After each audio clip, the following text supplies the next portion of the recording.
आज हम लोग विश्व के नदी के बारे में पढ़ेंगे। नदी को सभ्यता का पालना घर बोला जाता है।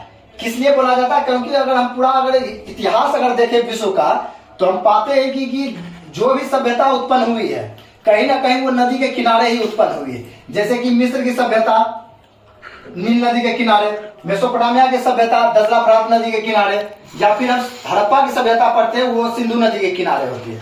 इसलिए जो भी सभ्यता उत्पन्न हुई वो कहीं ना कहीं वहां पर नदी जिम्मेदार रही है, क्योंकि नदी के वहां पर उसके पीने का पानी मिल जाता है, परिवहन का क्षेत्र भी नदी के द्वारा होता रहा है। इसलिए नदी को सभ्यता का पालना घर बोला जाता है। इसलिए नदी से कई तरह का क्वेश्चन बनता है कि किस नदी के किनारे कौन सा शहर बसा हुआ है, या फिर कौन सी किस महादेश की कौन सी सबसे बड़ी नदी है। दूसरी टाइप का क्वेश्चन अगर हम देखते हैं तो पाते हैं कि कौन सा नदी अपना जल कहां पर गिराती है। ये इस टाइप का जो प्रश्न है इन नदियों से पूछा जाता है, अक्सर एग्जाम में देखने को मिलता है। तो आज हम पढ़ेंगे विश्व के सारे नदियों के बारे में, कौन सा इंपॉर्टेंट जो नदी है उसके बारे में हम आज चर्चा करेंगे। सबसे पहले हम एशिया के बारे में आते हैं। तो एशिया से हम भारत से स्टार्ट करते हैं। तो अभी भारत की नदी के बारे में बाद में चर्चा करेंगे, अभी विश्व के नदी के हम देख रहे हैं। तो हम लोग देखते हैं तिब्बत का पठार जो चाइना में है उससे एक नदी निकलती है सिंधु नदी, जो तिब्बत से निकलकर भारत के लद्दाख क्षेत्र से होते हुए पाकिस्तान में प्रवेश करती है और यह अरब सागर में, पाकिस्तान होते हुए अरब सागर में अपना जल गिरा देती है। इससे भारत के 5 नदियां जो लद्दाख और जम्मू कश्मीर क्षेत्र, पंजाब क्षेत्र में बहती है वो इसकी सहायक नदियां हैं। जैसे में आप देख सकते हैं कि झेलम, चिनाब, सतलज, ब्यास, रावी, ये सारी नदियां सबसे पहले मिठानकोट जो पाकिस्तान का है वहां पे आपस में मिलती है और उसके बाद एक धार बनाकर सिंधु नदी में मिल जाती है, और ये सिंधु नदी अंतिम रूप से अरब सागर में अपना जल गिरा देती है। अब आते हैं एशिया की सबसे बड़ी नदी की अगर हम चर्चा करें तो यांगसी नदी जो है एशिया की सबसे बड़ी नदी है, जो तिब्बत के पठार से निकलती है और पूरा चीन के पूर्वी और प्रवाहित होकर अपना जल जो है प्रशांत महासागर में गिराती है। तो ऊपर से अगर हम देख रहे हैं तो ये इस नदी को अगर हम देखें तो ये आमूर नदी है जो तिब्बत से निकलती है और अपना जल जो है प्रशांत महासागर में गिराती है, और ये रूस और चाइना के बीच थोड़ा सा सीमा बनाते हुए ये प्रशांत महासागर में गिरती है। उसके नीचे हुआंगहो नदी है।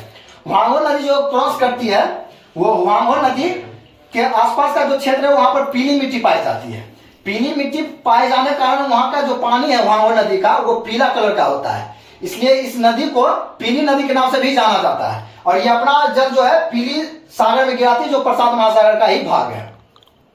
उसका यासी नदी हम देख लिए जो एशिया की सबसे बड़ी नदी है।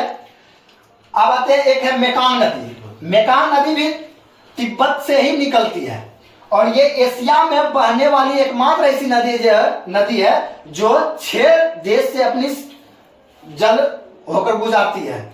जैसे कि तिब्बत से निकलते हुए म्यांमार में प्रवेश करती है, म्यांमार के बाद ये थाईलैंड, लाओस, कंबोडिया, वियतनाम होते हुए अपना जल जो है दक्षिणी चीन सागर में गिराती है। फिर देखते हैं हम एक साल्विन नदी है, वो भी तिब्बत से ही निकलती है। साल्विन नदी जो है तिब्बत से निकलकर चीन होते हुए म्यांमार और थाईलैंड के बीच सीमा बनाते हुए अंडमान सागर में अपना जल गिराती है। एक और नदी है जो म्यांमार में बहती है, उसका नाम है इरावदी नदी, जो म्यांमार का जीवन रेखा बोला जाता है। उस नदी को इरावदी नदी पूछेगी तो कहां बहती है, तो म्यांमार में। वो भी अपना जल कहां गिराती है, अंडमान सागर में गिराती है। अब यहाँ पर एक नदी बहती है जो रूस में बहती है, उसका नाम है लीना नदी। ये आर्कटिक महासागर में अपना जल गिराती है। फिर उसके पश्चिम की ओर हम आते हैं तो एक नदी और है ओब नदी, ये भी अपनी जल जो है आर्कटिक महासागर में गिराती है। ये सब एशिया में बहने वाली नदियां हैं।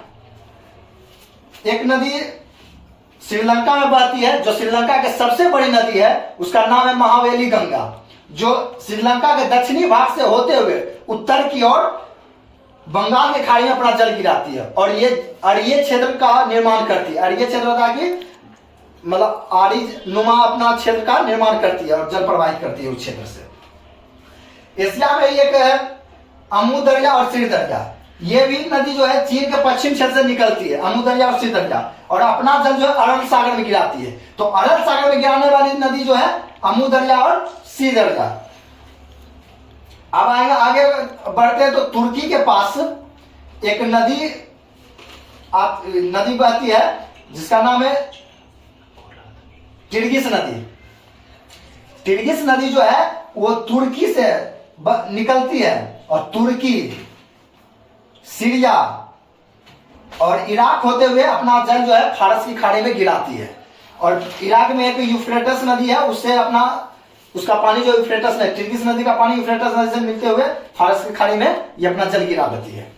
और मेसोपोटामिया की सभ्यता जो हम पढ़े थे वो दजला और फ्रात नदी के किनारे बसी, और ये दजला फ्रात नदी भी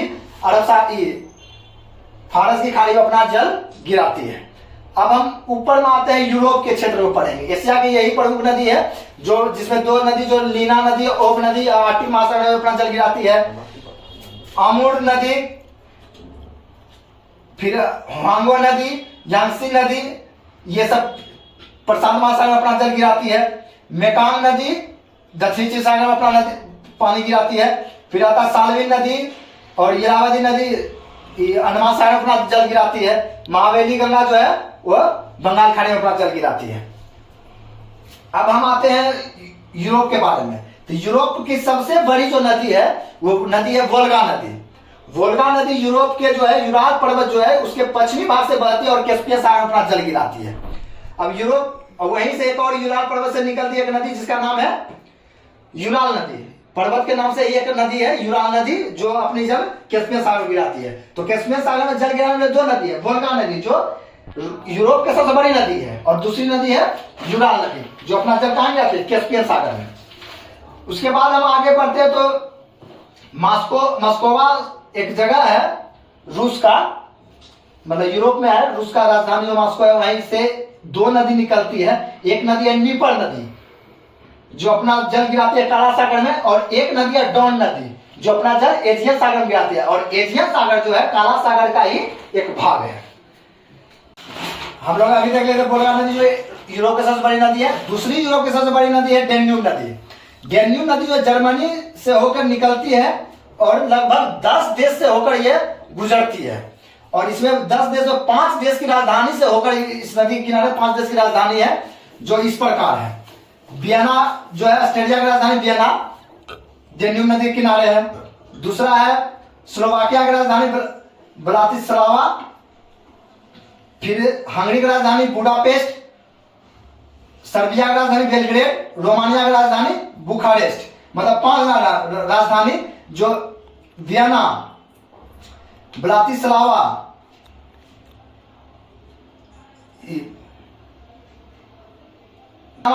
बेलग्रेड हो गया, बुखारेस्ट हो गया, ये 5 जो राजधानियां हैं वो डेन्यूब नदी के किनारे ही स्थित है। और डेन्यूब नदी अपना जल जो है काला सागर में गिराती है और यूरोप की दूसरी सबसे बड़ी नदी है। आप आ जाते हैं जर्मनी में एक और नदी बहती है जिसका नाम है राइन नदी। राइन नदी जो जर्मनी में बहती है और ये अपना जल जो है उत्तरी सागर में गिराती है। यह अंतः स्थल में बहने वाली एकमात्र सबसे दुनिया का व्यस्तम नदी है राइन नदी। उसके बाद एक एल्ब नदी है, वो भी जर्मनी में ही बहती है, चेक गणना से होते हुए जर्मनी होते हुए उत्तरी सागर में अपना जल गिराती है। तो एल्ब नदी के किनारे बर्लिन जो जर्मनी की राजधानी वो बसा हुआ है, और दूसरा राइन नदी के किनारे जो है बॉन, जर्मनी का एक शहर है बॉन, वो राइन नदी के किनारे बसा हुआ है। एक है टेम्स नदी जो संयुक्त राज्य अमेरिका इंग्लैंड में बहती है, और लंदन इसी नदी के किनारे है, टेम्स नदी के किनारे। अब स्पेन में एक है, स्पेन के पास एक नदी बहती है एब्रो नदी। फिर जो अपना जल जो है वो भूमध्य में गिराती है। उसके बाद स्विट्जरलैंड के से एक बहती है रॉन नदी जो अपना जल जो है वो गिराती है, भूमध्य सागर में ही गिराती है। इटली में 2 नदी बहती है, एक है टाइबर नदी जो इटली की राजधानी रोम उसी नदी के किनारे बसी है, टाइबर नदी के किनारे। दूसरी है इटली में बहने वाली नदी पो नदी जो इटली की गंगा बोली जाती है। ये यूरोप की नदियां थी। अब हम आ जाते हैं उत्तरी अमेरिका में नदी। उत्तरी अमेरिका में भी कई नदियां हैं, जैसे कि यूकॉन नदी जो अलास्का में, मतलब कनाडा, कुछ भाग उसका कनाडा और कुछ अलास्का में बहता है, और ये बेरिंग सागर में अपना जल गिरा देती है। दूसरी है जो कनाडा में बहने वाली नदी है मैकेंजी नदी, जो अपना जो जल है वो आर्कटिक महासागर में गिरा देती है। अब अगर उत्तरी अमेरिका की सबसे बड़ी नदी अगर बात करें तो मिसिसिपी मिसौरी जो है उत्तरी अमेरिका की सबसे बड़ी नदी है, जो पंजाकार डेल्टा का निर्माण करती है। और इसकी सहायक नदी जो है वो रेड नदी है। अब हम देखते हैं कि ये 5 महान झील जो है अमेरिका और कनाडा के बीच में 5 महान झील है, उस झील का पानी सेंट लॉरेंस नदी जो है वो लेकर अटलांटिक महासागर में गिरती है। यहाँ सेंट लॉरेंस नदी होगी, उसके नीचे हडसन नदी हो गया है, यहाँ पर हम देखते हैं फ्रेजर नदी, ये सब उत्तरी अमेरिका का है नदी है। एक है रियो ग्रांड नदी, ये उत्तरी अमेरिका और मेक्सिको के से साथ होते हुए मेक्सिको के खाड़ी में अपना जल गिराती है। और मिसिसिपी मिसौरी जो पंजाकार, जो पक्षी का पंजाकार जो होता है उस आकार का डेल्टा का निर्माण करता है, और ये मेक्सिको के खाड़ी में अपना जल गिराती है। उत्तरी अमेरिका की यही सबसे बड़ी नदी मेक्सिको याद करना है। और ये कुछ प्रमुख नदियां हो गई, जिसमें सेंट लॉरेंस हो गया, यूकान नदी हो गया, मैकेंजी नदी हो गया, हडसन नदी हो गया, रियो ग्रांड नदी हो गया, फ्रेजर नदी हो गया, सेंट लॉरेंस नदी हो गया। अब आते हैं दक्षिणी अमेरिका। दक्षिणी अमेरिका की सबसे बड़ी नदी जो है अमेजन नदी है, जो दुनिया की सबसे बड़ी नदी है। आयतन की दृष्टि से सबसे बड़ी नदी भी है अमेजन नदी। और अमेजन नदी जो अपना जल जो है वो अटलांटिक महासागर में गिराती है। एक नदी है जो कोलंबिया से होते हुए वेनेजुएला होते हुए ओनिरिको नदी है, वो कोलंबिया वेनेजुएला होते हुए अपनी पानी जो है वो अटलांटिक महासागर में गिराती है। एक और नदी जो है यहाँ पर पराग्वे से होती है, पराग्वे से होते हुए एक नदी बहती है, और पराग्वे ब्राजील होते हुए अपनी पानी जो है वो अटलांटिक महासागर में गिराती है। इसका नाम है, इस नदी का नाम हम थोड़ा देर में बताते हैं। यहाँ पर जो पराग्वे है वहां पर से एक प्राणा नदी निकलती है, जो पराग्वे और ब्राजील होते हुए दक्षिणी अटलांटिक महासागर अपना चल गया था। दक्षिणी अटलांटिक 3 हो गया। और निको नदी कोलंबिया और वेनेजुएला से होते हुए, ब्राजील में तो अमेजन नदी हो गया, और पराग्वे से निकलती है प्राणा नदी, जो ब्राजील और पराग्वे होते हुए फिर अपना अटलांटिक महासागर में अपना पानी गिराती है। अब आ जाते हैं हम अफ्रीका में, अफ्रीका की नदियां। अफ्रीका की सबसे बड़ी नदी और दुनिया की सबसे लंबी नदी नील नदी है। नील नदी का जो उद्गम है वो विक्टोरिया झील से होती है, और ये जब यहाँ से उद्गम होती है तो ये श्वेत नील के नाम से बहती है। और आगे जब चलती है तो सूडान के पास एक और नदी मिल जाती है जिसको ब्लू नील नदी कहते हैं। और ब्लू नील नदी जो है वो ताना झील जो इथियोपिया में है वहां से निकलती है। जब श्वेत नील और ब्लू नील आपस में सूडान में मिलती है और यहाँ से जब पानी आगे गुजरती है तो उसको नील नदी बोलते हैं। और ये नील नदी मिस्र में अपनी पानी जाकर मिस्र से होते हुए भूमध्य सागर में अपनी पानी गिराती है।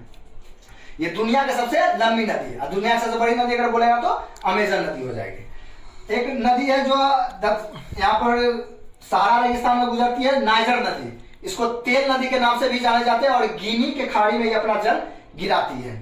उसके बाद उसी प्रकार हम देखते हैं कि कांगो नदी, या इसको जाड़े नदी के नाम से जाना जाता है। ये नदी की सबसे बड़ी विशेषता ये है कि जाड़े नदी विषुवत रेखा को 2 बार काटती है। तो विषुवत रेखा को 2 बार काटने वाली जो नदी है वो जाड़े या कांगो नदी, ये अपना जल कहाँ गिराती है तो अटलांटिक महासागर में गिराते हैं। फिर अगर हम नीचे जाए तो एक लिम्पोपो नदी है। लिम्पोपो नदी जो है वो यही नामिबिया बोत्सवाना वाला क्षेत्र से निकलती है, और ये मकर रेखा को 2 बार काटती है। तो मकर रेखा को 2 बार काटने वाली नदी जो है लिम्पोपो नदी है, और ये अपना जल गिराती कहाँ पे तो हिंद महासागर में गिराती है। वही एक और ऑरेंज नदी है जो नामिबिया दक्षिण अफ्रीका होते हुए अपना जल इधर हिंद महासागर में गिराती है। और एक दूसरी नदी का हम चर्चा कर रहे हैं तो यहाँ पर है इसका आपका नामिबिया बोत्सवाना के पास है, यहाँ पर विक्टोरिया झील जाम्बेजी नदी है जो जिस पर विक्टोरिया जलप्रपात अवस्थित है। ये भी अपना जो जल है वो हिंद महासागर में गिराती है। और इस पर एक बांध है, इसका नाम है कड़ीबा बांध। कड़ीबा बांध किस नदी पर है तो जाम्बेजी नदी पर। और कहां से निकलती है जाम्बेजी नदी तो विक्टोरिया जलप्रपात। अब विक्टोरिया झील से नदी निकलती है उसका नाम है नील। अब विक्टोरिया जलप्रपात से तो जाम्बेजी नदी है, इस पर कड़ीबा बांध है। असमाना बांध है नील नदी पर, ये दो बांध अफ्रीका का इंपॉर्टेंट है। एक अस्माना बांध जो नील नदी पर है, दूसरा करीबा बांध जो जाम्बेजी नदी पर है। अब हम आ जाते हैं ऑस्ट्रेलिया में। ऑस्ट्रेलिया में एक ही नदी बहुत ज्यादा फेमस है, वो है मर्रे डार्लिंग नदी। वो अपना जल जो है वो अपना हिंद महासागर में या दक्षिणी सागर में गिराती है। यही विश्व के प्रमुख नदियां हो गई। Thank you.